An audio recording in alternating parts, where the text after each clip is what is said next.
ناڕەزایەتی و بایکۆتی مامۆستایان بەردەوامی هەیە.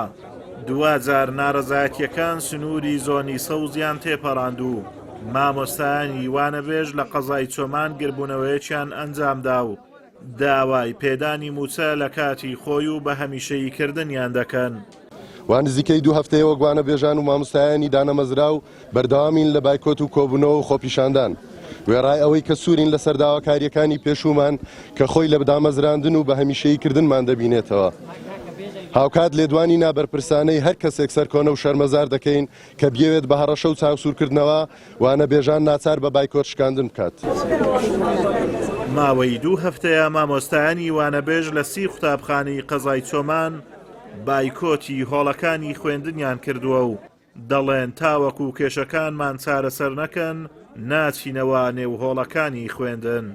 ئەمڕۆژ بۆ جێبەجێکردنی داواکاریەکانیان لە بەردەم پەروەردەی چۆمان گربوونەوەیەکیان ئەنجامدا، بەڵام هیچ کام لە بەرپرسانی پەروەردەی چۆمان و بەڕێوەبەری گشتی پەروەردەی ئیدارەی سۆران ئامادە نەبوون گوێ لە داواکاری مامۆستایان بگرن. سەرڕای ئامادەبوونی بەڕێوەبەری بەڕێوەبەری پەروەردەی گشتی ئیداری سەربەخۆی سۆران و هەروەها ئامادەبوونی مامۆستای بەڕێوەبەری پەروەردەی گشتی چۆمان بە هیچ شێوازێک بەدەم بانگەوازی خۆپیشاندەران و مامۆستایانی وانەبێژ نهاتن و تەنانەت بەڕێگایەکی دیکە بە دەرگایەکی دیکە تاوەکو نێنە ناو کۆبوونەوەی جەماوەری مامۆستایانی وانەبێژ دا ڕۆیشتن و ئەوانەی کە میلاکن یان ئەوانەی کە وانەبێژن بەڕاستی پێویستە قوتابیەکانیان وا پەروەردەکەن وەکو ئێمە دەستەمۆ دەرنەچن، وەکو ئێمە سست و لاواز دەرنەچن نەتوانن داوای مافەکانی خۆیان بکەن. ئەوە ئەرچی سەرشانی مامۆستایانە پێش ئەوەی فێری وانەکانیان بکەن فێری داواکردنی مافەکانیان بکەن. من وەک خۆم ئەوە بۆ 5 ساڵ دەچێ وانەبێژم، هەمانە 9 ساڵ 10 ساڵ وانەبێژە. عنی ئێمە تاکی بۆ حاڵۆ بوو وانەبێژیەوە بمێنینەوە. بەڵێ مافمان زۆریش کراوە. ئێمە ژەوڕە لێرانین بۆ داواکردنی مافەکانی خۆمان هەتا وەکو دانەمەزرین بایکۆت ناشکێنی ناچینەوە وڵەکانی خوێندن. بریتێ لە موچەی 7 مامۆستای وانەبێژ کە لەوانەیە نەکاتە موچە 1 مامۆستای میلاک.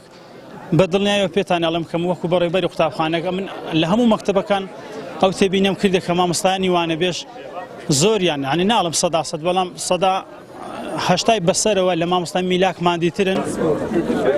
ژیان و گوزەرانی مامۆستایانی وانەبێژ لە دۆخێکی خراپدایە و تاوەکو ئێستا حکوومەت بەڵێنی دامەزراندنی پێنەداون.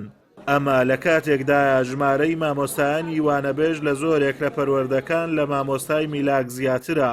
بۆ نمونە لە پەروەردەی چۆمان 496 مامۆستای میلاک هەیە، لە بەرامبەردا 513 مامۆستای وانەبێژ هەیە کە شایستە داراییەکانیان لە مامۆستای میلاک کەمترە.